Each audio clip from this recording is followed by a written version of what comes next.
Hi ಸ್ನೇಹಿತರೆ, ನಮಸ್ಕಾರ. ನಾನು ನಿಮ್ಮ ಶಿವರಾಜ. ಇವತ್ತಿನ ಈ ಒಂದು ವಿಡಿಯೋದಲ್ಲಿ ಏನು ಹೇಳೋಕ್ಕೆ ಇಷ್ಟಪಡ್ತೀನಪ್ಪ ಅಂತ ಹೇಳಿದ್ರೆ, ನಿಮ್ಮ ಹತ್ರ ಕ್ಯಾಸ್ಟ್ ಆ್ಯಂಡ್ ಇನ್ಕಮ್ ಸರ್ಟಿಫಿಕೇಟ್ ಇರುತ್ತೆ ಸ್ನೇಹಿತರೆ. ಸೊ ಅದನ್ನು ಆನ್ಲೈನ್ನಲ್ಲಿ ಪರಿಶೀಲನೆ ಮಾಡುವುದು ಯಾವ ರೀತಿ? ಸೊ ಅಂದರೆ ನಿಮ್ಮ ಕೈಯಲ್ಲಿ ಸರ್ಟಿಫಿಕೇಟ್ ಇರುತ್ತೆ. ಸೊ ಅದನ್ನು ಆನ್ಲೈನಲ್ಲಿ ಎಂಟ್ರಿ ಮಾಡಿ ಚೆಕ್ ಮಾಡಿದಾಗ ಅದರಲ್ಲೂ ಇದರಲ್ಲಿ ಎರಡೂ ಸರಿ ಇದೆನಾ ಇಲ್ಲ ರಾಂಗ್ ಇದೆನಾ ಅಂತ ಚೆಕ್ ಮಾಡೋದು ಯಾವ ರೀತಿ ಅಂತ ತಿಳಿಸ್ಕೊಡ್ತೀನಿ. ನನ್ನ ಚಾನಲ್ನ ಇನ್ನೂ ಯಾರೂ ಸಬ್ಸ್ಕ್ರೈಬ್ ಮಾಡಿಲ್ಲ, ಆದಷ್ಟು ಬೇಗನೆ ಸಬ್ಸ್ಕ್ರೈಬ್ ಮಾಡಿ, ಹಾಗೆ ಬೆಲ್ಲೈಕನ್ ಮೇಲೆ ಕ್ಲಿಕ್ ಮಾಡ್ಕೊಳ್ಳಿ ಸ್ನೇಹಿತರೆ. ನಾನು ಮಾಡುವಂಥ ಪ್ರತಿಯೊಂದು ವಿಡಿಯೋ ನಿಮಗೆ ನೋಟಿಫಿಕೇಷನಲ್ಲಿ ಬಂದು ಬೀಳುತ್ತೆ.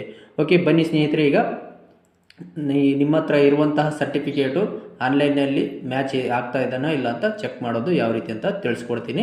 ಅಂದರೆ ಸರ್ಟಿಫಿಕೇಟ್ ವೆರಿಫಿಕೇಷನ್ ಮಾಡ್ಕೊಳ್ಳೋದು ಯಾವ ರೀತಿ ಅಂತ ತಿಳಿಸ್ಕೊಡ್ತೀನಿ ಸ್ನೇಹಿತರೆ. ಓಕೆ, ಈಗ ನಾವು ನ್ಯೂ ಟ್ಯಾಬ್ನ ಓಪನ್ ಮಾಡ್ಕೊಂಡಿದ್ದೀನಿ. ಓಕೆ, ಸೊ ಇದರಲ್ಲಿ ನೀವೇನು ಮಾಡಬೇಕಪ್ಪ ಅಂತ ಹೇಳಿದ್ರೆ, ನಾಡ ಕಚೇರಿ CV ಅಂತೇಳಿ ಸರ್ಚ್ ಕೊಡಬೇಕಾಗತ್ತೆ.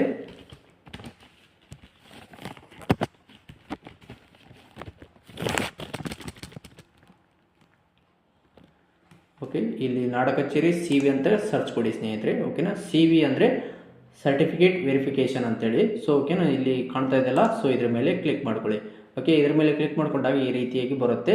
Revenue department, Karnataka, government of Karnataka certificate verification ಅಂತ. ಸೊ ಇಲ್ಲಿ ನೋಡ್ತಾ ಇರ್ಬೋದು, ಎಂಟರ್ ಅಕ್ನಾಲೇಜ್ಮೆಂಟ್ ನಂಬರ್ ಅಂತ ಬರುತ್ತೆ. ಸೊ ನೀವು ಇಲ್ಲಿ ನಿಮ್ಮ ಒಂದು RD ನಂಬರ್ನ ಎಂಟ್ರಿ ಮಾಡ್ಕೊಳ್ಬೇಕಾಗತ್ತೆ. ಸೊ ಅಂದರೆ RD 503 ಆ ಥರ ಬರುತ್ತೆ. ಸೊ ನಾನು ಈಗ ಪೇಸ್ಟ್ ಮಾಡ್ಕೊಳ್ತಾ ಇದ್ದೀನಿ. ಸೊ RD 121810 ಆ ಥರ. ನಂತರ ನೆಕ್ಸ್ಟ್ ಇಲ್ಲಿ ಶೋ ಸರ್ಟಿಫಿಕೇಟ್ ಡೀಟೇಲ್ಸ್ ಅಂತ ಬರುತ್ತೆ. ಸೊ ಅದರ ಮೇಲೆ ಕ್ಲಿಕ್ ಮಾಡ್ಕೊಳ್ಬೇಕಾಗತ್ತೆ. ನೋಡ್ತಾ ಇರ್ಬೋದು, ಇಲ್ಲಿ ಕ್ಲಿಕ್ ಮಾಡ್ಕೊಂಡಾಗ ನಿಮ್ಮ ಡೀಟೇಲ್ಸ್ ಎಲ್ಲ ಪ್ರಮಾಣ ಪತ್ರದಲ್ಲಿ ಏನಿದೆ ಎಲ್ಲ ಕರೆಕ್ಟಾಗಿ ಬರುತ್ತೆ. ಓಕೆನಾ, ಸೊ ಇಲ್ಲಿ ನೋಡ್ತಾ ಇರ್ಬೋದು, ಅಕ್ನಾಲೇಜ್ಮೆಂಟ್ ನಂಬರ್ ಬರುತ್ತೆ, ಅಂದರೆ RD ನಂಬರ್ ಬರುತ್ತೆ. ಇದು ಯಾವ ಟೈಪ್ ಅಂತ ಬರುತ್ತೆ ಪ್ರಮಾಣ ಪತ್ರ. ಓಕೆನಾ, ಯಾವ ಸರ್ವಿಸ್ ಅಂತಂದರೆ ಕ್ಯಾಸ್ಟ್ ಆ್ಯಂಡ್ ಇನ್ಕಮ್. ಓಕೆ, ಜಾತಿ ಮತ್ತು ಆದಾಯ ಪ್ರಮಾಣ ಪತ್ರ ಅಂತ ಬರುತ್ತೆ. ಡಿಸ್ಟಿಕ್ ಯಾವುದು, ತಾಲೂಕು ಯಾವುದು, ಹಾಗೆ ಹೋಬಳಿ ಯಾವುದು ಅಂತ ಕೂಡ ತೋರಿಸುತ್ತೆ. ಹಾಗೆ ನಿಮ್ಮ ಒಂದು ಗ್ರಾಮ ಇದ್ರೆ ಗ್ರಾಮ ತೋರಿಸುತ್ತೆ, ವಿಲೇಜ್ ಇದ್ರೆ ವಿಲೇಜ್ ತೋರಿಸುತ್ತೆ ಸ್ನೇಹಿತರೆ. ಆಮೇಲೆ ಅರ್ಜಿದಾರರ ಹೆಸರು ಏನು, ಅರ್ಜಿದಾರರ ತಂದೆ ಹೆಸರು ಅಥವಾ ತಾಯಿ ಹೆಸರು. ಓಕೆನಾ, ಅದೇ ಥರ ಅಡ್ರೆಸ್ ಏನಿದೆ ಅದರ ತೋರಿಸುತ್ತೆ. ಆಮೇಲೆ ಯಾವ ಕ್ಯಾಸ್ಟ್ ಅಂತ ತೋರಿಸುತ್ತೆ. ಇಲ್ಲಿ ನೋಡ್ತಾ ಇರ್ಬೋದು, ಕುರುಬರು ಅಂತ ತೋರಿಸ್ತಾರೆ. ಓಕೆ, ಆ್ಯನ್ಯುವಲ್ ಇನ್ಕಮ್ ವರ್ಷಕ್ಕೆ ಎಷ್ಟು ಇರುತ್ತೆ, 40,000 ಅಂತ ಇರುತ್ತೆ. ಅದೇ ರೀತಿಯಾಗಿ ಯಾವ ದಿನ ಇಶ್ಯೂ ಆಗಿದೆ ಅಂದರೆ 9/7/2024 ಇಶ್ಯೂ ಆಗಿದೆ.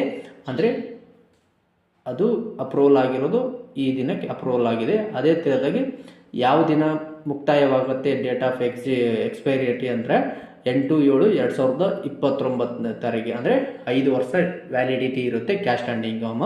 ಸೊ ಈ ಥರ ನೀವು ಪರಿಶೀಲನೆ ಮಾಡ್ಕೊಳ್ಬೋದು. ನಿಮ್ಮ ಒಂದು ಆನ್ಲೈನಲ್ಲಿ ಅರ್ಜಿ ಹಾಕಿದ್ರಲ್ಲ, ಸೊ ಅದನ್ನು ನಿಮ್ಮ ಹತ್ರ ಇರುವಂಥ ಸರ್ಟಿಫಿಕೇಟು ಮತ್ತು ಆನ್ಲೈನಲ್ಲಿ ವೆರಿಫಿಕೇಷನ್ ಮಾಡ್ಕೊಳ್ಳೋದು ಈ ರೀತಿಯಾಗಿ ಚೆಕ್ ಮಾಡ್ಕೊಳ್ಬೋದು ಸ್ನೇಹಿತರೆ. ನೋಡಿದ್ರಲ್ಲ ಸ್ನೇಹಿತರೆ, ಇವತ್ತಿನ ಈ ಒಂದು ವಿಡಿಯೋದಲ್ಲಿ caste and income certificate verification ಮಾಡ್ಕೊಳ್ಳೋದು ಯಾವ ರೀತಿ ಆನ್ಲೈನಲ್ಲಿ ಅಂತ ತಿಳ್ಕೊಂಡ್ರಲ್ಲ. ಸೊ ಈ ಒಂದು ವಿಡಿಯೋ ಇಷ್ಟವಾದಲ್ಲಿ ಲೈಕ್ ಮಾಡಿ, ಶೇರ್ ಮಾಡಿ, ಹಾಗೆ ಸಬ್ಸ್ಕ್ರೈಬ್ ಮಾಡ್ಕೊಳ್ಳಿ ಸ್ನೇಹಿತರೆ. ಇನ್ನೂ ಹೆಚ್ಚಿನ ವಿಡಿಯೋಗಳಿಗಾಗಿ ನನ್ನ ಚಾನಲ್ನ ಸಬ್ಸ್ಕ್ರೈಬ್ ಮಾಡ್ಕೊಳ್ಳಿ ಸ್ನೇಹಿತರೆ. ನಿಮ್ಮ ಪ್ರೋತ್ಸಾಹ ನಮಗೆ ಬಹಳ ಮುಖ್ಯ ಸ್ನೇಹಿತರೆ. ಓಕೆನಾ.